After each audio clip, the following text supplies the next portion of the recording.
ስንቱን ነገር ቀባጠርኩት እኮ ጭንቅ ስላለኝ እኮ ነገርሽ ምን ሊያደርግ ነው በዚህ ሰዓት የፖሊስ እዚህ መጣው? የሆነ ነገርማ አለ። አዎ ቤት ውስጥ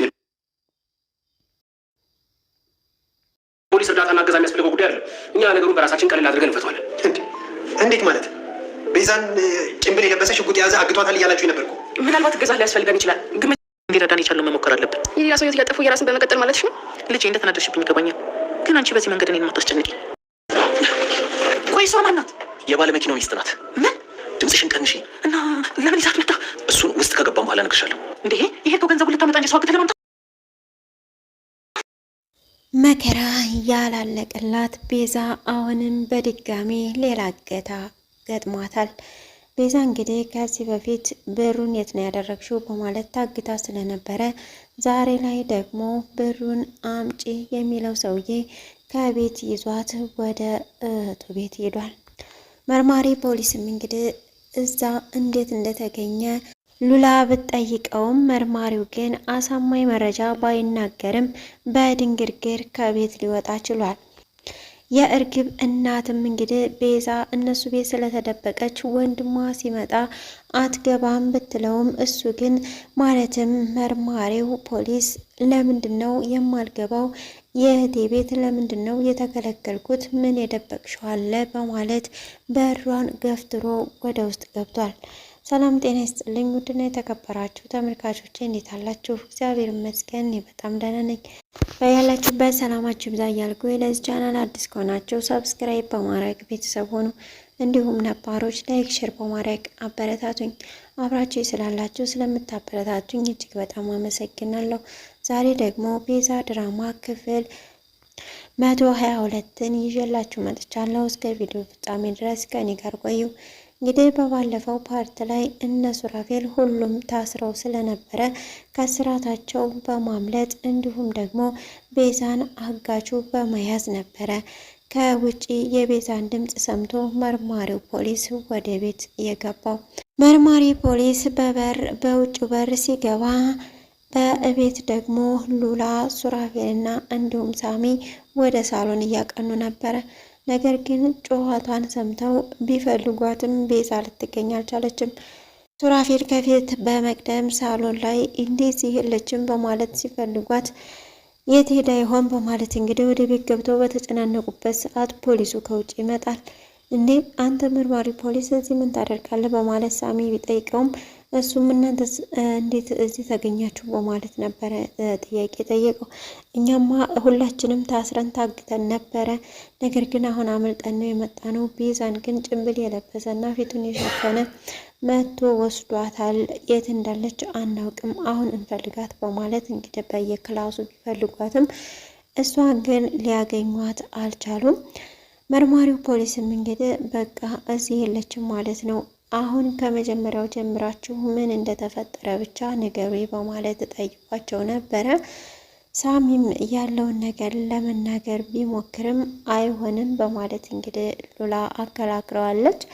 ሉላም ለምንድን ነው መከለኪ ቢላትም ያለውን ነገር ከመንገራችን በፊት አንተ እዚህ እንደተገኘ ንገረን በማለት ጥያቄውን ለሳጅን ታቀርባለች።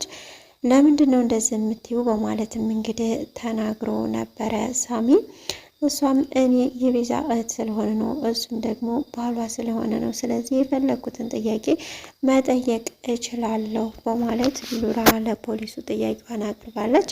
ፖሊሱም እንግዲህ ከአጋቹ ጋር የሆነ ሚስጥር እንዳለ ገምቷል። ነገር ግን ቤዛ ትታገት የሚለው ሀሳብ ሳይሆን ብሩን ለማውጣት ሀሳቡን እና እቅዱን አብረው ያቀዱት ነው የሚመስለኝ። በዛ መሀል እንግዲህ ምን ይበል የሚመልሰው ነበር እየጠፋው።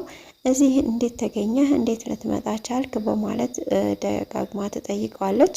ያንተ ያጋቹ መምጣት፣ የቤዛ መጥፋት፣ ያንተ እዚህ መምጣት ምናልባት ሊገናኝ ይችላሉ በማለትም እንግዲህ ሉላ የሀሳቧን ገልጻለታለች። ፖሊሱም እንግዲህ መኪና በማለት በማደናገር ወደ ውጭ ወጥቶ መኪናውን ሊያይ ሞክሯል።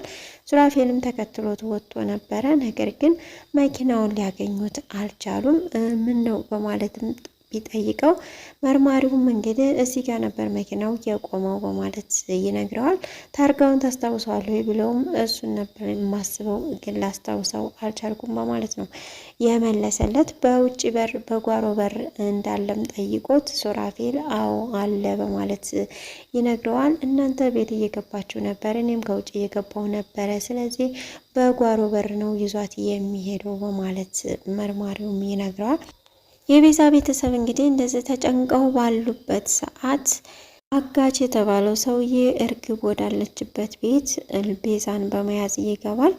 ሲገባም ለምንድነው ይዛሃት የመጣው በማለት የእርግብ እናት ተናግረው ነበር። እሱ ግን የትም ማረጊያ የለኝም፣ እዛ እያለሁኝ መርማሪ ወንድምሽን እዛ ይቸዋለሁ፣ ስለዚህም እሱ መምጣት የለበትም፣ እዚህ እንዳይመጣ የምታደርጊው ደግሞ አንቺ ነሽ፣ አሁን እዚህ ማንም ስለማይመጣ እዚህ መቀመጥ አለባት በማለት ወደ አልጋ ላይ አስቀምጧታል።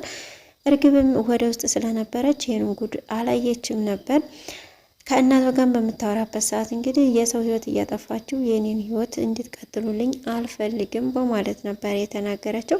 ምንም በሰው ህይወት ላይ አደጋ እንዲፈጥር አልፈልግም በቃ ተዊ በማለት እርግብ ብትናገርም እናቷ ግን አይዞሽ ትድኛለሽ፣ በማንም ህይወት ላይ አደጋ አይደርስም፣ ነገሩን ብሩን እናገኝና ትታከሚያለሽ እያለች ተስፋ ብትሰጣትም እርግብ ግን ፈቃደኛ ልትሆን አልቻለችም። የሚያደርጉትም ነገር ሰላም ሊሰጣት አልቻለም። አጋዥና እናቷም እንግዲህ መኝታ ቤት ቆመው ከቤዛን ስላልነቃች እዛ ቆመው በሚወሩበት ሰዓት እርግብ ወደ እነሱ ትመጣለች። በር ከፍታ ስገባ እጅግ በጣም ነበር የደነገጡት።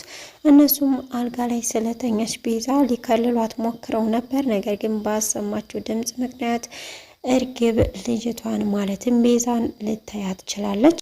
ዞር በሉልኝ፣ ምንድን ነው ማን ነው በማለት እንግዲህ ጠይቃታለች። ጉዳት አልደረሰባትም አይደል? ምንም ነገር አልሆነችም፣ በወንድሜ በአባትሽ አጽመመንልሻለሁ በማለት እንግዲህ አጋቹን ቃል ገብቶላት ምንም እንደማያደርጋት ይነግራታል። ተመልሰውም ሳሎን ቁጭ እንዳሉ ነበር እንግዲህ የእርግብ አጎት የመጣው።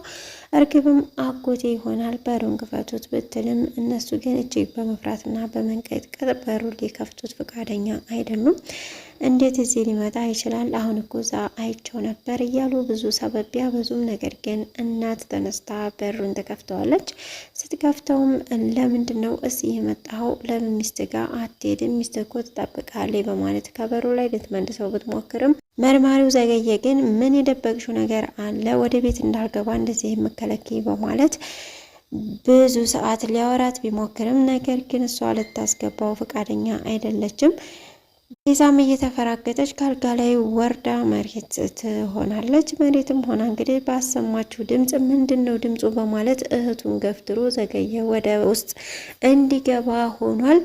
ልክ እንደገባ ምናልባት ወደ መኝታ ቤት ገብቶ ቤዛን ያገኛት ይሆን ወይንስ ደግሞ ያለውን እውነታ ነግረው ችግሩ ይፈታ ይሆን ወይንስ ደግሞ እንደደበቁት እርግብ ናት የጮኸችው በማለት ሊያስተባብሉት ይችሉ ይሆን? በቀጣይ ቪዲዮ የምናየው ነው የሚሆነው።